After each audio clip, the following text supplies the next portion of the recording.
শেরপুরে বাংলাদেশ প্রগতি লেখক সংঘের সাহিত্য আলাপ। শেরপুর প্রতিনিধির ছবিতে এএনবি ডেস্ক রিপোর্ট। শেরপুরে বাংলাদেশ প্রগতি লেখক সংঘ জেলা শাখার নিয়মিত মাসিক সাহিত্য আলাপ 11 অনুষ্ঠিত হয়েছে।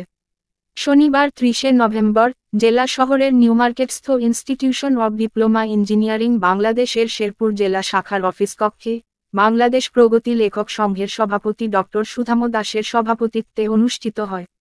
সংগঠন সহ সাধারণ সম্পাদক শুভজিৎ নিয়োগীর সঞ্চালনায় অনুষ্ঠিত সাহিত্য আলাপে বক্তব্য রাখেন সিনিয়র সাংবাদিক অ্যাডভোকেট মোহাম্মদ আব্দুর রহিম বাদল, রবিন পারভেজ, দেবদাস চন্দ্র বাবু, আব্দুল খালেক, এরশাদ আলী, বিপুল দাম হৃদয়, তরুণ চক্রবর্তী, হাসান রাকিব ও মনিকা শকুন্তলা প্রমুখ।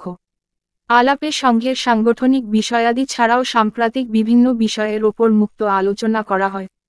তবে অনুষ্ঠানের শুরুতেই সম্প্রতি মোহনা টেলিভিশন ও দৈনিক কালের কণ্ঠের শ্রীবর্দী উপজেলার প্রতিনিধি সাংবাদিক মোহাম্মদ রেজাউল করিম বকুল, স্বাধীন বাংলা ফুটবল দলের অধিনায়ক ও বাংলাদেশ ফুটবল দলের প্রথম অধিনায়ক মোহাম্মদ জাকারিয়া পিন্টু প্রমুখের প্রয়াণে শোক প্রস্তাব গৃহীত হয় এবং তাদের স্মৃতির প্রতি শ্রদ্ধা জানিয়ে 1 মিনিট নীরবতা পালন করা হয়।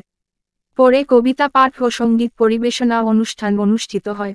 কবিতা পাঠ করেন কবি রবিন পারভেজ, দেবদাস চন্দ্র বাবু, বিপুল দাম হৃদয়, তরুণ চক্রবর্তী, শুভজিৎ নিয়োগী, হাসান রাকিব ও মনিকা শকুন্তলা প্রমুখ এবং শিল্পী দেবদাস চন্দ্র বাবু সঙ্গীত পরিবেশন করেন।